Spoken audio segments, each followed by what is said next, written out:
नमस्कार दोस्तों, स्वागत है आप सभी का मेरे यूट्यूब चैनल पर। और आज हम एक नई सीरीज शुरू करने जा रहे हैं, बिजनेस इसेंशियल्स, जिसके अंतर्गत हम बिजनेस के 7 कोर फंक्शन की स्टेप बाय स्टेप स्ट्रेटेजी और वर्किंग प्रोसेस को आपके सामने प्रस्तुत करेंगे और उम्मीद करते हैं कि इसके माध्यम से आप अपने बिजनेस को बेहतर तरीके से संचालित कर कर एक प्रॉफिटेबल बिजनेस में कन्वर्ट कर पाएंगे। तो आज के टॉपिक में हम सबसे पहले फिनेंस और फिनेंस के अंतर्गत वर्किंग कैपिटल के बारे में बात करने वाले हैं।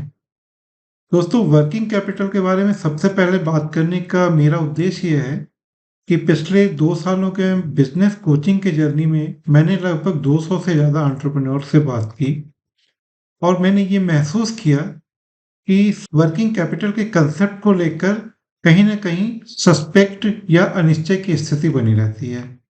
और इसी कारण से या तो वो ओवर फाइनेंस्ड होते हैं या अंडर फाइनेंस्ड होते हैं।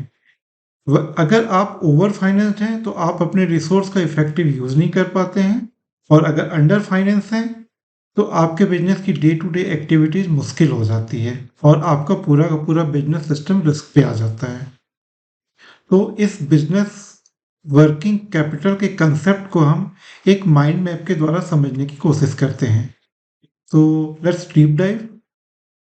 तो जैसा कि इस माइंड मैप के माध्यम से आप देख सकते हैं कि वर्किंग कैपिटल के कंसेप्ट को मैंने 4 पार्ट्स में डिवाइड किया है कि ये क्यों ज़रूरी है, ये क्या होता है, इसे कैसे कैलकुलेट करते हैं और इसका यूज़ करने में हमें किन फैक्ट्स की कंसिडरेशन को ध्यान में रखना चाहिए।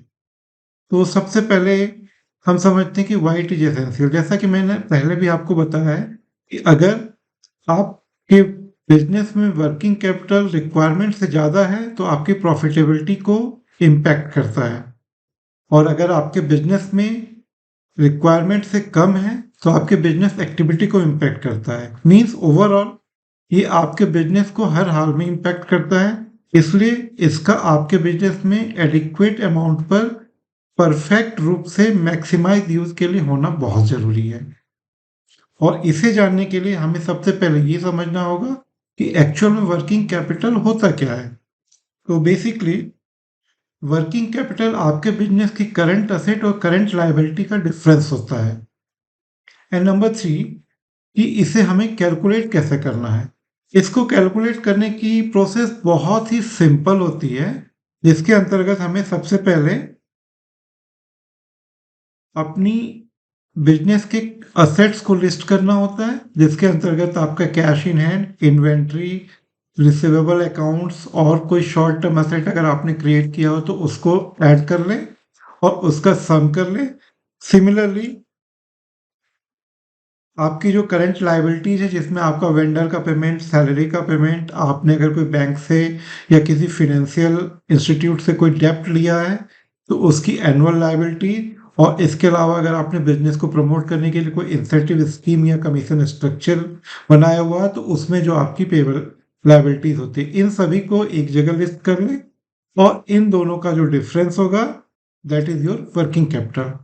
इसको बेहतर तरीके से समझने के लिए हम एक एग्जांपल लेते हैं, जिसके अंतर्गत सपोज एक बिजनेस है जिसकी असेट में cash in hand 10 lakh rupees है, उसका इन्वेंट्री या stock in hand 25 lakh rupees है। मान लीजिए कि उसके डेटर्स का या रिसीवेबल अकाउंट 25 लाख रुपीस है और उसने शॉर्ट टर्म कैपिटल ग्रुप में 5 लाख का असेट क्रिएट किया है। तो अगर हम इन 4 हेड्स को ऐड करते हैं तो इसकी वैल्यू होती है 65 लाख रुपीस। सिमिलरली हम उनकी लायबिलिटीज को भी यहाँ पर कंसीडर करते हैं, और लायबिलिटीज के अंतर्गत मान लीजिए उनका वेंडर पेमेंट 25 लाख रुपीस है, पेबल सैलरी 12 लाख रुपीस है, और उनकी डेप्ट्स की एनुअल लायबिलिटी 5 लाख रुपीस है, और इंसेंटिव एंड कमीशन स्ट्रक्चर का जो बिजनेस प्रमोशनल एक्सपेंसेस है वो 3 लाख रुपीस है। अगर हम इन 4 हेड्स को यहाँ पर कैलकुलेट करते हैं तो इनका सम 45 लाख रुपीस होता है। तो उनकी working capital is equal to 65 lakh rupees minus 45 lakh equal to 20 lakh rupees. Means उनके बिजनेस का annual working capital requirement 20 lakh rupees होगा। अब यहाँ पर 2 कंडीशंस आती हैं कि हमारे एग्जांपल की कंडीशन में asset is greater than liability, तो यहाँ पर वर्किंग कैपिटल पॉजिटिव है, मीन्स कंपनी के पास लिक्विडिटी पर्याप्त मात्रा में है। लेकिन अगर liabilities is more than asset, तो वहां पर वर्किंग कैपिटल नेगेटिव होता है। उसे हम किसी दूसरे फाइनेंसिंग सॉल्यूशन के द्वारा नल करके इक्वल करते हैं, जिसके कारण वहां पर हमें वर्किंग कैपिटल की नीड क्रिएट होती है। हमें वर्किंग कैपिटल को यूटिलाइज करने या उसकी रिक्वायरमेंट रेज करने से पहले अपने बिजनेस का कैश फ्लो स्ट्रक्चर प्रॉपरली समझ लेना चाहिए, क्योंकि ये बिजनेस टू बिजनेस डिपेंड करता है। किसी बिजनेस में कैश फ्लो काफी पॉजिटिव होता है तो वर्किंग कैपिटल की रिक्वायरमेंट कम होती है या सिर्फ इन्वेंट्री मैनेजमेंट के लिए होती है। लेकिन अगर आपका बिजनेस इस सिस्टम का जहां पर आपकी क्रेडिट पीरियड 60 डेज 90 डेज या उससे ज़्यादा होती है, तो वहां पर आपको वर्किंग कैपिटल उस अमाउंट के लिए अलग से रेज करना होता है। इसलिए अगर बिजनेस का कैश फ्लो स्ट्रक्चर आपने समझ लिया है तो आप कम से कम वर्किंग कैपिटल में अधिक से अधिक प्रॉफिटेबल बिजनेस खड़ा कर सकते हैं। Number 2, monitor your inventory level. Maximum time मैंने देखा कि एंटरप्रेन्योर्स अपना स्टॉक परचेज करने के लिए ही कैपिटल यूज करते हैं, और अगर वो कैपिटल आपकी लायबिलिटीज पे है और आपकी होल्डिंग ज़्यादा है तो डेफिनेटली आपके बिजनेस में ऑपरेटिंग एक्सपेंसेस बढ़ जाएगा, जिसके कारण आपकी प्रॉफिटेबिलिटी कम हो जाती है। इसलिए इन्वेंट्री को इस तरीके से मैनेज करें कि ना ही वो अंडर स्टॉक हो, ना ही वो ओवर स्टॉक्ड हो। साथ ही साथ उसकी होल्डिंग पीरियड को कम से कम रखने की कोशिश करें, जिससे आपके बिजनेस में कैपिटल का रोटेशन तेजी से बढ़ सकता है।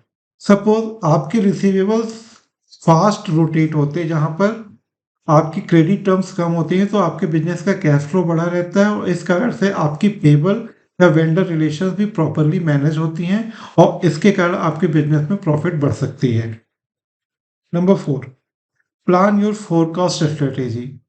आपकी इन्वेंट्री की होल्डिंग, आपकी सेल्स साइकिल, आपकी ऑपरेशनल एक्सपेंसेस, आपकी फिक्स्ड एक्सपेंसेस और आपकी अनकंट्रोलेबल एक्सपेंसेस को अगर आप प्रॉपरली एनालाइज करेंगे और उसका एक फोरकास्ट क्रिएट करेंगे कि आपका रनवे कितने दिनों का होना चाहिए, तो आप अपने वर्किंग कैपिटल की एक्चुअल नीड कैलकुलेट कर सकते हैं। और ये बिजनेस टू बिजनेस वेरी करता है। कोई बिजनेस इसे 30 डेज के बेंचमार्क्स पे कैलकुलेट करता है, तो कोई इसे 60 और कोई इसे 180 डेज के नॉर्म्स पे कैलकुलेट करता है। It's depending upon business to business. मुझे उम्मीद है कि इस वीडियो में आपको वर्किंग कैपिटल के कंसेप्ट के बारे में एक क्लियर स्ट्रेटेजिकल और प्रैक्टिकल नॉलेज दिया होगा और आप अपने बिजनेस की वर्किंग कैपिटल नीड को डेफिनेटली कैलकुलेट करेंगे। दोस्तों, अगर ये वीडियो आपको पसंद आया हो तो आप मेरे YouTube चैनल को सब्सक्राइब करना और बेल आइकन को प्रेस करना ना भूलें, ताकि आपको सारे लेटेस्ट वीडियो की नोटिफिकेशन टाइम पर और सबसे पहले मिल सके। मिलते हैं अगले वीडियो में। Till then, bye bye.